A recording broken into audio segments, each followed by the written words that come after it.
ಕರ್ತನಲ್ಲಿ ಪ್ರೀತಿಯುಳ್ಳ ದೇವಜನರೇ, ಈ ನೂತನ ತಿಂಗಳಿನಲ್ಲಿ ನಮ್ಮ ಕರ್ತನಾದ ಯೇಸು ಕ್ರಿಸ್ತನ ಅತ್ಯಧಿಕವಾದ ಕೃಪೆಯೂ ಸಮಾಧಾನವು ತಮ್ಮೊಂದಿಗೂ ತಮ್ಮ ಕುಟುಂಬದವರೊಂದಿಗೂ ಹೇರಳವಾಗಿ ಇರಲಿ.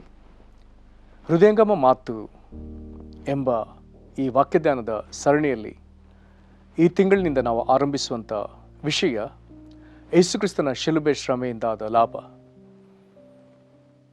ಕಳೆದ ತಿಂಗಳು ನಾವು ಯೇಸು ಕ್ರಿಸ್ತನ ಶಿಲುಬೆಯ ಶ್ರಮೆ ಕುರಿತು ಧ್ಯಾನಿಸಿದ್ದೇವೆ.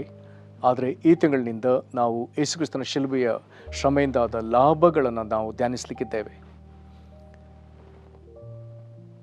ಈ ಒಂದು ವಾಕ್ಯಧ್ಯಾನವನ್ನು ನೀವು ಪ್ರತಿದಿನವೂ ಆಲಿಸಿರಿ ಮತ್ತು ತಮ್ಮ ಆಪ್ತರಿಗೆ ಇದನ್ನು ಪರಿಚಯಪಡಿಸಿರಿ. ಈ ನಮ್ಮ ವಾಕ್ಯಧ್ಯಾನವು ಅಧಿಕವಾಗಿ ಆಶೀರ್ವದಿಸಲ್ಪಡುವಂತೆಯೂ ಅನೇಕರಿಗೆ ಇದು ಆಶೀರ್ವಾದವಾಗುವಂತೆಯೂ ಇದಕ್ಕಾಗಿ ನಮ್ಮೊಂದಿಗೆ ನೀವು ಹೆಚ್ಚೆಚ್ಚಾಗಿ ಪ್ರಾರ್ಥಿಸಿರಿ. ಇದನ್ನು ನಾವು ಧ್ಯಾನಿಸುವಂಥ ದೇವರ ವಾಕ್ಯದ ಭಾಗ ಕೊಲೋಸೆಯವರಿಗೆ ಬರೆದ ಪತ್ರಿಕೆ 1ನೇ ಅಧ್ಯಾಯ 21-22 ವಚನಗಳು. ಕೊಲೋಸೆಯವರಿಗೆ ಬರೆದ 1ನೇ ಅಧ್ಯಾಯ 21 ಮತ್ತು 22 ವಚನಗಳು. ವಾಕ್ಯ ಹೀಗೆ ಹೇಳ್ತದೆ: ಇದಲ್ಲದೆ ನೀವು ಹಿಂದಿನ ಕಾಲದಲ್ಲಿ ಅನ್ಯರು ದುಷ್ಕೃತ್ಯಗಳನ್ನು ಮಾಡುವವರಾಗಿ ದ್ವೇಷ ಮನಸ್ಸುಳ್ಳವರು ಆಗಿದ್ದರು. ಆತನು ನಿಮ್ಮನ್ನು ಸಹ ತನ್ನ ಕುಮಾರನ ಸ್ಥೂಲ ದೇಹದಲ್ಲಿ ಉಂಟಾದ ಮರಣದ ಮೂಲಕ ಈಗ ಸಂಧಾನಪಡಿಸಿಕೊಂಡಿದ್ದಾನೆ ಮತ್ತು ನಿಮ್ಮನ್ನು ಪರಿಶುದ್ಧರನ್ನಾಗಿಯೂ ನಿರ್ದೋಷಿಗಳನ್ನಾಗಿಯೂ ನಿರಪರಾಧಿಗಳನ್ನಾಗಿಯೂ ತನ್ನ ಸನ್ನಿಧಿಯಲ್ಲಿ ನಿಲ್ಲಿಸಬೇಕೆಂದಿದ್ದಾನೆ. ದೇವರಾತ್ಮನು ತಾನೇ ನಮ್ಮನ್ನು ಬಲಪಡಿಸಿ ಈ ವಾಕ್ಯಗಳನ್ನ ಬೋಧಿಸಲಿ. ದೇವರು ನಮಗೆ ತನ್ನ ಜ್ಞಾನವುಳ್ಳ ಆತ್ಮವನ್ನು ಅನುಗ್ರಹಿಸಿ ನಮ್ಮ ಮನೋನೇತ್ರಗಳನ್ನು ಬೆಳಗಿಸಲಿ. ಈ ದಿನ ನಾವು ಓದಿದ ಈ ವಾಕ್ಯ ಭಾಗದಲ್ಲಿ 21ನೇ ವಚನದಲ್ಲಿ ನಾವು ಮೊದಲು ಎಂಥವರಾಗಿದ್ದೇವೆ ಎಂಬುದಾಗಿ ತಿಳಿಸ್ತದೆ. 22ನೇ ವಚನದಲ್ಲಿ ದೇವರು ನಮ್ಮನ್ನು ಎಂಥವರನ್ನಾಗಿ ಮಾರ್ಪಡಿಸಿದ, ಯಾವ ಕಾರಣಕ್ಕಾಗಿ ಮಾರ್ಪಡಿಸಿದ ಎನ್ನುವಂಥ ಭಾಗವನ್ನು ನಾವು ಇಲ್ಲಿ ನೋಡ್ತೇವೆ. 21ನೇ ವಚನದ ಪ್ರಕಾರ ನಾವು ಹಿಂದಿನ ಕಾಲದಲ್ಲಿ ಅನ್ಯರು ಅಂದರೆ ದೇವರನ್ನು ಅರೆಯದವರು ಅಥವಾ ದೇವರನ್ನು ಸೇರದವರು ಎಂಬುದಾಗಿ ಹೇಳ್ಬೋದು. ನಾವು ಅನ್ಯರಾಗಿದ್ದೆವು ಮತ್ತು ನಮ್ಮ ಕ್ರಿಯೆಗಳಲ್ಲಿ ನಾವು ದುಷ್ಕೃತ್ಯಗಳನ್ನು ನಡೆಸುವವರಾಗಿದ್ದೆವು ಮತ್ತು ನಮ್ಮ ಮನಸ್ಸಿನ ವಿಚಾರವನ್ನು ಇದು ವಿವರಿಸ್ತದೆ. ನಾವು ದ್ವೇಷ ಮನಸ್ಸುಳ್ಳವರಾಗಿದ್ದೆವು. ಅನ್ಯರು ಅಂದರೆ ದೇವರನ್ನು ಅರೆಯದವರು ಅಥವಾ ದೇವರನ್ನು ಸೇರಿದವರು, ದುಷ್ಕೃತ್ಯಗಳನ್ನು ಮಾಡುವವರು ಮತ್ತು ದ್ವೇಷ ಮನಸ್ಸುಳ್ಳವರು ಅಂದರೆ ಪ್ರೀತಿಯ ಸ್ವಭಾವವನ್ನು ಅರಿಯದವರು, ಕ್ಷಮಿಸಲು ತಿಳಿಯದವರು, ಇತರರನ್ನು ತಿರಸ್ಕರಿಸುವವರು,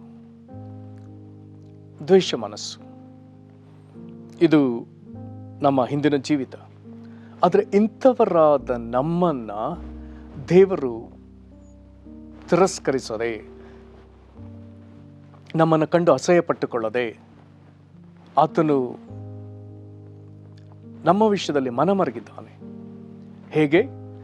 ಇಂಥವರಾದ ನಮ್ಮನ್ನು ಆತನು ತನ್ನೊಳಗೆ ಸೇರಿಸಿಕೊಳ್ಳುವುದಕ್ಕೆ ಆತನು ಮನಸ್ಸು ಮಾಡಿದ್ದಾನೆ. ಹಾಗಾಗಿ ಅದನ್ನು ಸಂಧಾನ ಎಂಬುದಾಗಿ ಬರೆದದೆ.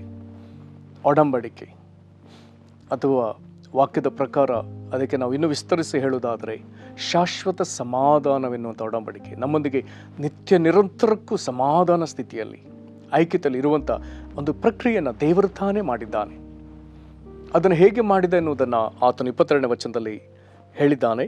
ಹೇಗೆ ಅಂತ ಹೇಳಿದ್ರೆ, ತನ್ನ ಕುಮಾರನ ಅಂದರೆ ತನ್ನ ಮಗನಾದ ಯೇಸು ಕ್ರಿಸ್ತನ ನರಭಾವದ ಶರೀರದಲ್ಲಿ, ರಕ್ತ ಮಾಂಸದ ಶರೀರದಲ್ಲಿ ಇದ್ದ ತನ್ನ ರಕ್ತ ಮಾಂಸದ ಶರೀರದಲ್ಲಿ ಕಾಣಿಸಿಕೊಂಡ ತನ್ನ ಮಗನ ಮರಣದ ಮುಖಾಂತರ ಆತನು ನಮ್ಮನ್ನು ತನ್ನೊಂದಿಗೆ ಸಂಧಾನಪಡಿಸಿಕೊಂಡಿದ್ದಾನೆ. ಈ ವಾಕ್ಯಗಳನ್ನು ನಾವು ಓದುವಾಗ, ಸಂಧಾನಪಡಿಸಿಕೊಂಡಿದ್ದಾನೆ ಎಂಬುದಾಗಿ ಓದುವಾಗ ಇದರ ಅರ್ಥ, ನಾವು ಇದಕ್ಕಾಗಿ ಏನು ಪ್ರಯತ್ನ ಪಟ್ಟೂ ಇಲ್ಲ.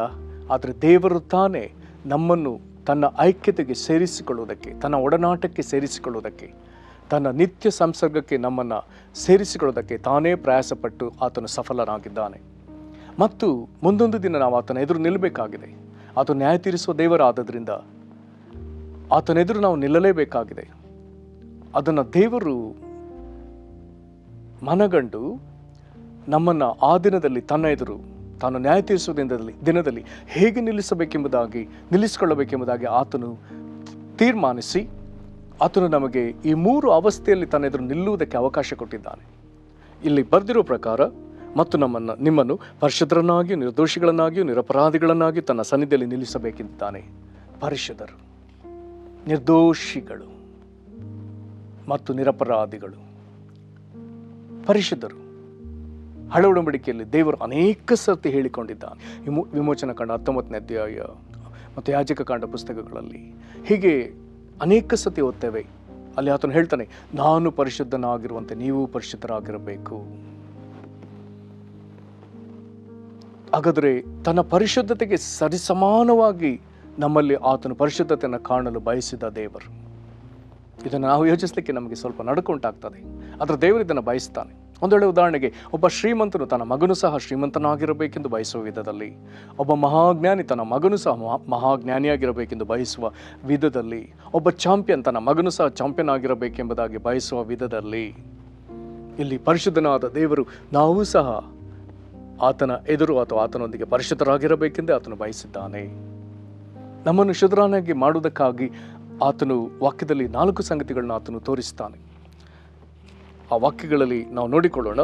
1 ಕೊರಿಂಥ 6ನೇ ಅಧ್ಯಾಯದ 11ನೇ ವಚನದಲ್ಲಿ ಹೀಗೆ ಬರೆದಿದೆ, ನಿಮ್ಮಲ್ಲಿ ಕೆಲವರು ಅಂತರಾಗಿದ್ದೀರಿ, ಆದರೂ ಕರ್ತನಾದ ಯೇಸು ಕ್ರಿಸ್ತನ ಹೆಸರಿನಲ್ಲಿಯೂ ನಮ್ಮ ದೇವರ ಆತ್ಮದಲ್ಲಿ ತೊಳೆದುಕೊಂಡಿರಿ. ಇಲ್ಲಿ 2 ಸಂಗತಿಗಳು ನಮ್ಮನ್ನು ಶುದ್ಧರನ್ನಾಗಿ ಮಾಡ್ತದೆ. ಯಾವುದು? ನಮ್ಮ ಕರ್ತನಾದ ಯೇಸು ಕ್ರಿಸ್ತನ ಹೆಸರು ಮತ್ತು ನಮ್ಮ ದೇವರ ಆತ್ಮ. ಇದೆರಡು ನಮ್ಮನ್ನು ಶುದ್ಧೀಕರಿಸುವಂಥದ್ದು. ದೇವರ ಆತ್ಮ ನಮ್ಮನ್ನು ಶುದ್ಧೀಕರಿಸ್ತದೆ ಎಂಬುದನ್ನು ಮತ್ತೊಮ್ಮೆ ಆತನು ಥೆಸಲೋನಿಕ ಪುಸ್ತಕದಲ್ಲಿ ಆತನು ನಮಗೆ ತಿಳಿಯಪಡಿಸ್ತಾನೆ. 2 ಥೆಸಲೋನಿಕದ 2ನೇ ಥೆಸಲೋನಿಕ 2ನೇ ಅಧ್ಯಾಯದ 13ನೇ ವಚನದಲ್ಲಿ ಆತನು ಹೀಗೆ ಹೇಳ್ತಾನೆ, ಕರ್ತನಿಗೆ ಪ್ರಿಯರಾಗಿರುವ ಸಹೋದರರೇ, ನೀವು ಪವಿತ್ರಾತ್ಮನಿಂದ ಶುದ್ಧೀಕರಿಸಲ್ಪಟ್ಟವರಾಗಿದ್ದೀರಿ. ಅಲ್ಲಿ ದೇವರಾತ್ಮ ಎಂಬುದಾಗಿ ಹೇಳಿದನ, ಇಲ್ಲಿ ಪವಿತ್ರಾತ್ಮನಿಂದ ಶುದ್ಧೀಕರಿಸಲ್ಪಟ್ಟವರಾಗಿದ್ದೀರಿ ಅಂತ ಹೇಳ್ತಾನೆ. ಹಾಗೆ ಯೇಸು ಕ್ರಿಸ್ತನ ಹೆಸರು ನಮ್ಮನ್ನು ಶುದ್ಧೀಕರಿಸ್ತದೆ ಮತ್ತು ಪವಿತ್ರಾತ್ಮ ನಮ್ಮನ್ನು ಶುದ್ಧೀಕರಿಸ್ತಾನೆ. ಮತ್ತು ಯೇಸು ಕ್ರಿಸ್ತನು ತಾನೇ ನುಡಿದಂತೆ ಯೋಹಾನನು ಬರೆದ ಸುವಾರ್ತೆ 15ನೇ ಅಧ್ಯಾಯದ 3ನೇ ವಚನದಲ್ಲಿ ಹೇಳ್ತಾನೆ, ನಾನು ನಿಮಗೆ ಹೇಳಿದ ವಾಕ್ಯದ ದೆಸೆಯಿಂದ ಈಗ ಶುದ್ಧರಾಗಿದ್ದೀರಿ. ಹಾಗಾದರೆ ಯೇಸು ಕ್ರಿಸ್ತನ ನುಡಿಗಳು ನಮ್ಮನ್ನು ಶುದ್ಧೀಕರಿಸುವಂಥದ್ದು. ಮತ್ತು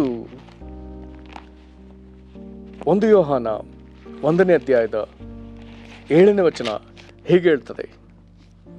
1 ಯೋಹಾನ 1ನೇ ಅಧ್ಯಾಯದ 7ನೇ ವಚನ, ಆದರೆ ಆತನು ಬೆಳಕಿನಲ್ಲಿರುವಂತೆಯೇ ನಾವು ಬೆಳಕಿನಲ್ಲಿ ನಡೆದರೆ ನಾವು ಒಬ್ಬರ ಸಂಗಡಲು ಒಬ್ಬರ ಅನ್ಯೋನ್ಯತೆಯಲ್ಲಿದ್ದೇವೆ ಮತ್ತು ಆತನ ಮಗನಾದ ಯೇಸು ಕ್ರಿಸ್ತನ ರಕ್ತವು ಸಕಲ ಪಾಪವನ್ನು ನಿವಾರಣೆ ಮಾಡಿ ನಮ್ಮನ್ನು ಶುದ್ಧಿ ಮಾಡುತ್ತದೆ. ಯೇಸು ಕ್ರಿಸ್ತನ ರಕ್ತ, ಆತನ ಮಗನಾದ ಯೇಸುವಿನ ರಕ್ತ ಸಕಲ ಪಾಪಗಳನ್ನ ನಿವಾರಣೆ ಮಾಡಿ ನಮ್ಮನ್ನು ಶುದ್ಧಿ ಮಾಡ್ತದೆ. ಯೇಸು ಕ್ರಿಸ್ತನ ನಾಮ, ಯೇಸು ಕ್ರಿಸ್ತನ ರಕ್ತ, ಯೇಸು ಕ್ರಿಸ್ತನ ವಾಕ್ಯ ಮತ್ತು ಪವಿತ್ರಾತ್ಮ ನಮ್ಮನ್ನು ಶುದ್ಧೀಕರಿಸುವಂಥದ್ದು. ದೇವರು ನಮ್ಮನ್ನು ತನ್ನೊಂದಿಗೆ ಪರಿಶುದ್ಧನಾಗಿ ನಿಲ್ಲಿಸಿಕೊಳ್ಳುವುದಕ್ಕೆ ಹೀಗೆ ಈ 4 ಸಂಗತಿಗಳಿಂದ ಆತ ನಮ್ಮನ್ನು ಶುದ್ಧೀಕರಿಸುತ್ತಾನೆ. ಮತ್ತು ನಿರ್ದೋಷಿಗಳು ದೇವರು ನಮ್ಮನ್ನು ಒಪ್ಪುವಂತೆ ಆತನೆದುರು ನಾವು ಯಾವ ದೋಷವಿಲ್ಲದವರಾಗಿ ಇರಬೇಕೆಂದು ಆತನು ಬಯಸ್ತಾನೆ. ಇದನ್ನು ಆತನ ಮಗನ ಮರಣದ ಮುಖಾಂತರ ಆತನ ನಮ್ಮನ್ನು ನಿರ್ದೋಷಿಗಳನ್ನಾಗಿ ಸ್ಥಾಪಿಸಿದ್ದಾನೆ.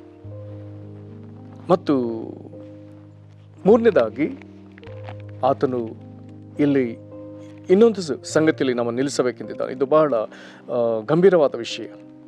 ನಿರಪರಾಧಿಗಳು, ಆತ ನಮ್ಮನ್ನು ನಿರಪರಾಧಿಗಳನ್ನಾಗಿ ನಿಲ್ಲಿಸ್ತಾನೆ ಎಂಬುದಾಗಿ ಹೇಳುವುದಾದರೆ, ಆತನು ನ್ಯಾಯಾಧಿಪತಿಯಾಗಿ ತೋರುವ ಸಂದರ್ಭ ಅವದು.